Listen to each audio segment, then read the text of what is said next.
She's in a kind of a strange place right now. Yeah, she walking the is. beat. But I kind of see that what John and Finch are doing is kind of maybe pulling her to do it full time. I mean, am I on the right track there with that, you think? For her to be in uniform? No, to kind of leave and work with them. Actually, she learned from the best. She learned from her angel, Reese. And she has a bone to pick with HR. HR has killed a few people that she really cared about, and they're the reason why she's in the uniform. She's doing a lot of the stuff rogue, you know, like Reese and Finch. I think at the episode you guys have probably seen so far don't know that she has Elias hidden somewhere, right? We haven't, right. So I honestly don't think that they would be too happy about that, but again, she learned from the master. Because in some ways she almost seems like she's back. I mean, when the show started, she was very much alone in some ways. Yes. And to a degree, you only really saw when she was with her son, when she completely opened up as a character. And now she feels like she's very much like in a corner on her own in a way that she was at the beginning. Yeah, pretty much all the characters are like that. They're loners, and that's why they work so well together, because they understand how to move in that space, you know. Again, Carter, she's good down to the core, and she wants good. If there's anything she can do to right a wrong situation, she'll do it. And I think that's why the audience loves her, because at the end of the day, if you want the truth, you look to Carter, because she'll give it to you. You know, she's the last of a dying breed, I would say. Now, I mean, after the end of last season, I mean, the show has been kind of, I don't want to say it's been relaunched, but the third season sets it up in a familiar situation, but a very new situation. Sure. I mean, how conscious were you of doing that, and where did you want to take it? Well, you know, certainly we knew moving nights, moving time slots, it's always difficult. The show becomes a little bit vulnerable.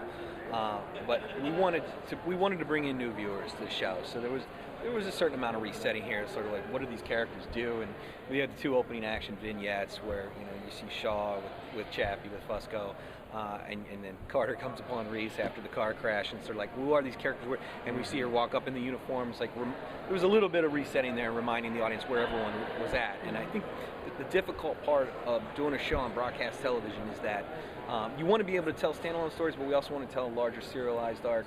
And so if we can do the resetting within the drama itself, great, as opposed to everyone trying to watch a recap, because my understanding is people just tune out even when the recaps come on. But you want to be able to tell that bigger story, and that's the kind of show we are.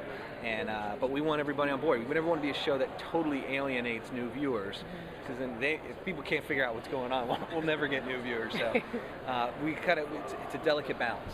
It's a delicate balance between the standalone and the serialized. Have you sort of plotted out what goes on years from now, and you're sort of oh yeah, we know the way the show ends. And how much of it? Oh, it has. Yeah. Well, and absolutely. how much of that sort of gets improvised as you go along, like adding more of groups, like having Shaw? Certainly. You know, like we said, like if we get an actor we love or something that pops. I mean, love working with Clark Peters. Taraji has amazing scenes coming up. You guys are going to see with her and Clark Peters. You just get a character. Robert John Burke, I think, was cast for one episode, and then we were like, we gotta have this guy back. And he's so great. Like every time that guy comes on screen, he's got that mug, and he's so threatening. It's so funny because he mentioned to me, as well as Amy, they're like the sweetest people around, and then people stop on the street and they're like, she's like, I remember some woman on the subway ran into Amy and said something like, "Don't you try to iron me." And I was like, Amy's like a Disney, she's like Snow White. She is a sweetheart. So it's a lot of fun. When people pop like that, we try to bring them back and develop further storylines for them. I think that's why she plays, because she's personally my favorite character, because she's the bad guy you love to hate, and that's very difficult to play. That's that's a fine line to walk, and she does it effortlessly, and I just love watching her. She's really good. And because she's so sweet, she plays. That's why you love that woman is cuckoo, but she does it so well. But then you wonder, is she crazy or am I crazy? She makes you question your own sanity. Is talking to yeah, absolutely. That's a whole nother element. When the machine called up John, I think, or Finch it was John on the phone, and when it started talking to him, I said, "Oh, this show just went in a whole other direction. Yeah. This is not a police procedural." No, anymore. not at all. Never was. No, we can't really put that back in the box. No, definitely not. I think it was mentioned recently that there are several flashbacks that have already been shot. They're in the can. What's the thought about doing that? And is there a flashback that we haven't seen yet that you just can't wait for us to see? I think there's some flashbacks coming up with Taraji's character that we're going to find out about her personal past. We've never met the father of her child. I think it's a really important storyline in terms of understanding who she is and how she got to where she is today. We also shot some material with Michael Emerson, Harold Finch, his character and some background stuff, but we just jam so much into these episodes that sometimes we wind up having to cut it and we're going, man, we shot those. The great thing was Richard Lewis, who used to be our producer-director, shot those, and he's coming back to direct an episode, so we're going to use the same material in his episode coming up, so I'm really excited about having him back. So is there a flashback that you can't wait to start to see? I'm just, yeah. I'm not gonna tell you what it is, but yeah, I can't wait for you to see it. Trust me, it'll blow you away. It'll blow you away like that bartender. No, you'll empathize with her, and you'll understand how she's become who she is and how she operates. You'll have a better understanding for who Carter is. I sympathize already. I mean, she's been through a lot. And, Yeah. It's been I mean, her arc and getting exposed to the whole thing that John and Finch are doing. Mm-hmm. You know, she has a moral line that she has to walk, and that's got to be. I mean, to play, that's got to be really fun. It is a lot of fun. It's tough though, but it's a lot of fun.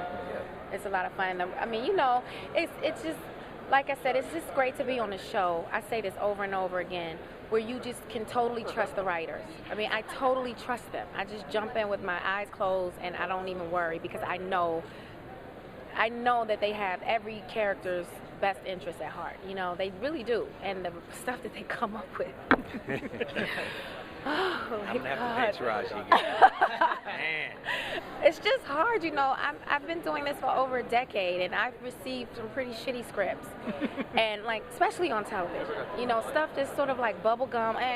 It's you know, and when I got this script, you got to remember in the pilot, Carter was barely in it. But I just knew that it was something special. I was like, whoa, people aren't ready for this. And I at that time, I had no idea where the show was going and all of these incredible ideas. All I know is when I received that restricted red secret script that was hand-delivered to me, I had to sign for it.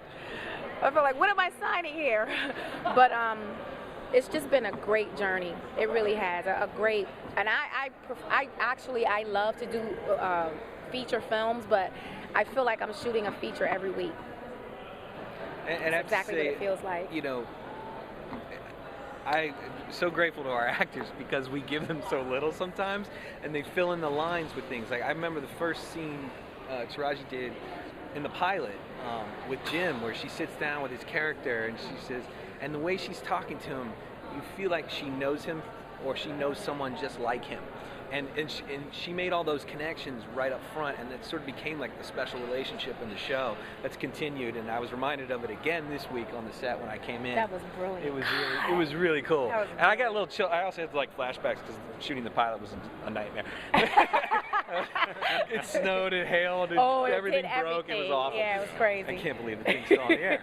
No, it's great. And these guys are awesome in that they're willing to take that leap and accept that and say, you know what, there's a gray area in my character that I'm not sure about. It's still ambiguous to me, but it doesn't limit them. And you know, we've been really sparse with defining Carter's backstory, and I think it's something we want to get into this year, and I think it'll be really rewarding for fans. I always like to say, like, when fans want to know something, it's kind of like, do they really? Because it's like my wife. She doesn't want me to go, where you want to go to dinner.